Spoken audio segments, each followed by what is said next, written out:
नमस्कार दोस्तों, मेरे YouTube चैनल में आपका बहुत बहुत स्वागत है। आज की इस वीडियो में हम सुनेंगे भाद्रपद महीने के कृष्ण पक्ष की अजा एकादशी व्रत की कथा। एक समय की बात है कि कुंती पुत्र युधिष्ठिर भगवान श्री कृष्ण से बोले कि हे जनार्दन, अब आप मुझे भाद्रपद महीने की कृष्ण पक्ष की एकादशी के बारे में बतलाइए तथा उस एकादशी का नाम क्या है तथा उसकी विधि क्या है, उसे आप कृपा करके विस्तार पूर्वक मुझसे कहिए। युधिष्ठिर की बात सुनकर भगवान श्री कृष्ण बोले कि हे राजर्षि, भादव महीने की कृष्ण पक्ष की एकादशी को अजा एकादशी कहते हैं। जो मनुष्य इस एकादशी के दिन भगवान श्री हरि की भक्ति पूर्वक पूजा करते हैं तथा उनका व्रत करते हैं, उनके समस्त पाप नष्ट हो जाते हैं। हे धर्मराज युधिष्ठिर, इस लोक और परलोक में सहायता करने वाली इस एकादशी व्रत के समान विश्व में कोई दूसरी एकादशी नहीं है। अतः मनुष्य को इस अजा एकादशी का व्रत अवश्य ही करना चाहिए। अजा एकादशी व्रत की विधि पूर्वक पूजा संपन्न करने के पश्चात इस एकादशी व्रत की कथा को अवश्य ही सुनना चाहिए अथवा पढ़ना चाहिए और रात्रि के समय श्री हरि का कीर्तन करके रात्रि जागरण करना चाहिए। तो दोस्तों, आइए सुनते हैं अजा एकादशी व्रत की कथा, जो कि इस प्रकार है। प्राचीन काल में एक चक्रवर्ती राजा हरिश्चंद्र राज्य करता था। वह अत्यंत ही वीर, प्रतापी तथा सत्यवादी था। राजा हरिश्चंद्र ने किसी अज्ञात कर्म तथा प्रतिज्ञा से अपने राज्य को त्याग दिया था और अपनी पत्नी तथा पुत्र को बेच डाला और वह स्वयं एक चांडाल का सेवक बन गया। उसने इस चांडाल के यहाँ कफन लेने का काम किया, परंतु राजा हरिश्चंद्र ने इस नीच कर्म के काम में भी सत्य को नहीं छोड़ा।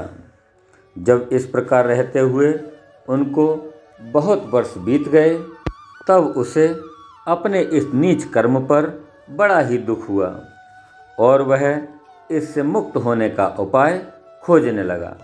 वह उस जगह पर सदैव ही इसी चिंता में लगा रहता था कि मैं कौन सा उपाय करूं जिससे मैं इस नीच कर्म से मुक्त हो जाऊं। एक समय की बात है, जब वह चिंता कर ही रहा था, तब वहां पर महर्षि गौतम आए। राजा हरिश्चंद्र ने उनको देखकर महर्षि गौतम को प्रणाम किया और महर्षि गौतम को अपने दुख की कथा सुनाने लगे। तब महर्षि गौतम राजा की करुण बातों को सुनकर दुखी होने लगे और वे राजा से बोले कि हे राजन, भादव महीने की कृष्ण पक्ष की अजा एकादशी होती है। उस एकादशी का तुम विधि पूर्वक व्रत करो तथा रात्रि के समय जागरण करो।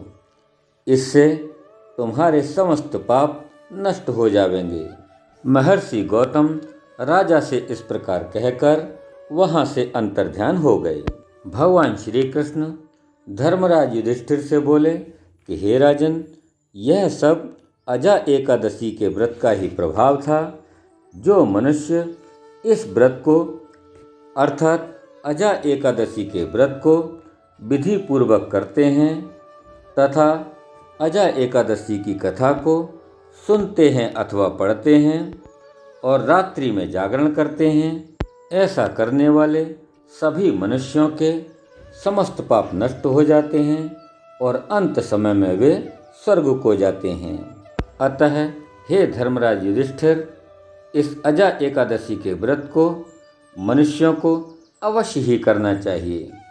इस एकादशी की कथा के श्रवण मात्र से ही अश्वमेध यज्ञ का फल मिलता है और सभी मनोकामनाएं पूर्ण होती हैं। इसमें कोई संदेह नहीं है।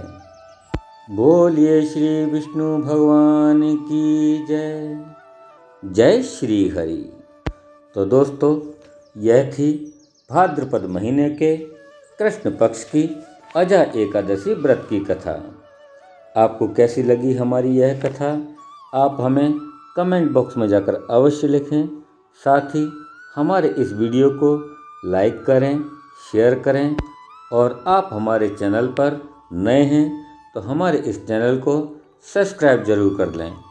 बेल आइकन को प्रेस करके उसके नोटिफिकेशन को ऑन कर लें, जिससे हमारे आने वाले सभी वीडियो आपको समय समय पर मिलते रहें।